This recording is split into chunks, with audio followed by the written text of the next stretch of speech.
Gandang araw mga kalapatids. Nas Beltran, taga Tandang Sora, Tubong Tondo, proud Pigeon Pansir. Pinasok ko ang Pigeon Racing. Siguro mag-3 years pa lang. Yun naman, okay naman, masaya. Natutunan ko ang sistema sa pag-aalaga ng kalapate. May nakilala ako na mga nagkakalapate rin na sila Roelio de la Cruz, sila Uncle Joe na tiga Muñoz, mga tropang QC2B. Ayun, sila yung mga nag-guide sa akin nung bago ako nag-ibon. Pero actually, nag-ibon na ako dati, kaya lang iba na yung ano ngayon eh. Yung sistema ngayon, karera na. Yung sistema namin dati, alaga lang. Rumonda lang, masaya na kami. Lukman at partner. Ang partner ko dito, mga anak ko lang eh. Wala, yun, tinutulungan nila ako minsan maglinis, magpakain pag wala ako kasi actually may mga negosyo tayo at busy rin. Pero dun sa mga sistema, ako ang nag-sistema lang, ako lang mag-isa. Ang club na sinalihan ko, NHPC, yan kay Boss Normante. WPFC, PFC, yung mga club na yan, dyan ako naglalaro ngayon.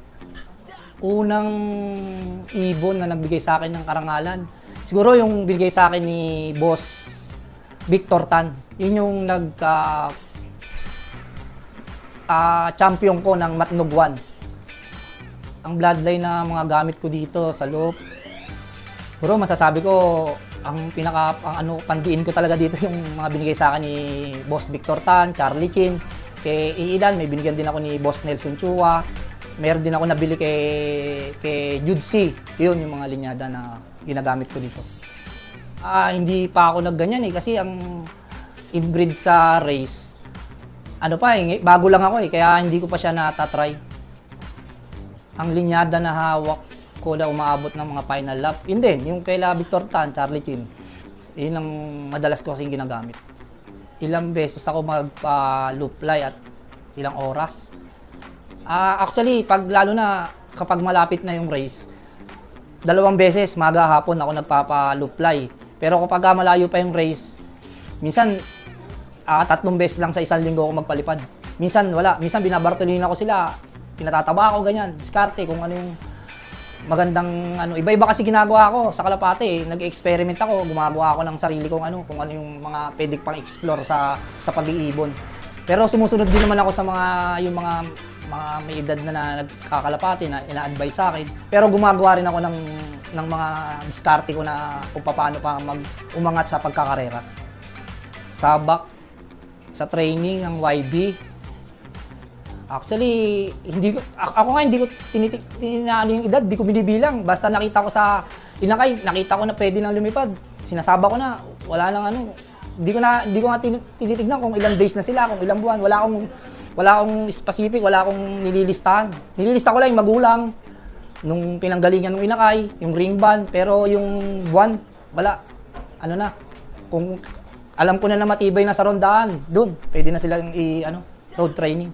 Actually, sa motivation, wala naman eh. Bali, ang ginagawa ko lang, siguro yung sa teritoryo, sa mga perks. Yun lang, hindi na ako kung magpapares, kahit parehong panlaban, nagpapares, binibigyan ko lang ng paso, gano'n eh. Pero yung motivation at kung paano bahala, diskarte na nila. Basta bigyan ko sila ng magandang pagkain, magandang pahingahan, yun na yung motivation ko. Pagkagaling sa derby, pinainom ko ng apple cider, tsaka ng honey na may kasamang bawang. Pero kapag yung mga yung mga training pa lang, electrolytes, glucose, yun lang yung mga ginagamit ko, mga basic lang din. Patuka na ginagamit ko galing sa race, yun pa rin yung patuka. Ina-add-on lang ako, lalo na pag malayo na. Nag-add-on ako ng mga sunflower o something na pang long distance na. Nag-add-on lang ako. Pero yung ginagamit ko na patuka sa kanila, yun lang din. Dinadagdagan ko lang. Naniniwala sa pambano, naniniwala ako doon. Leads ng kalapati natin talaga na may mga supplement. Recover ng mga panlaban. Bali, ang pabaon ko, Supra, basic lang. Supra, tsaka Ideal, tsaka View. Dating nung Kalapate, yun lang din ang pinangsasalubong ko.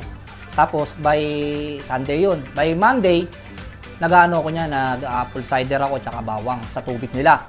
Tapos pagdating ng gabi, pinainom ko naman sila ng pang sa digestion. Yung mga ideal pills o basta something na pang digest. By Tuesday, nag-antibiotic ako kahit na wala silang sakit. Antibiotic ng morning. Bali sa gabi, pang digest pa, Wakamoto, something na pang digest. Tapos Wednesday, vitamins na ako diyan, vitamins hanggang Friday ulit. Ganun lang yung routine. Mensahe sa mga newbie din ako.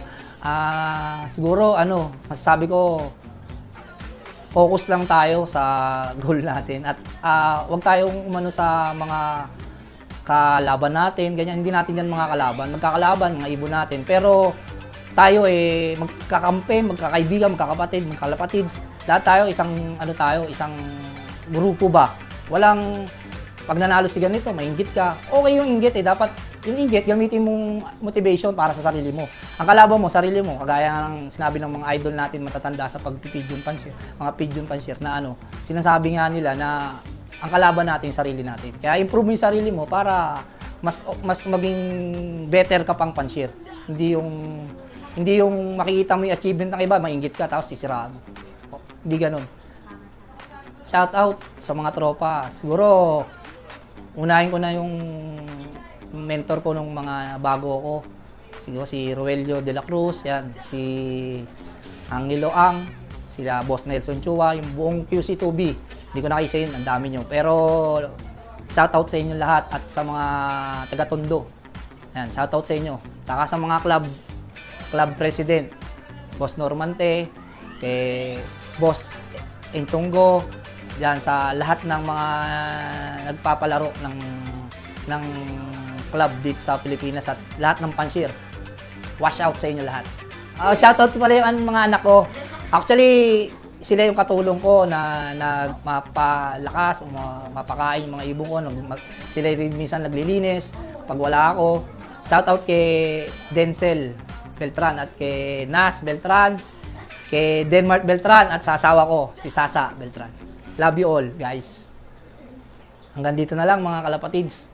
Sana meron kayong natutunan sa aking binahagi. Mula dito sa channel ni JC Pigeon Pancil, ako ay nagpapaalam. Maraming salamat.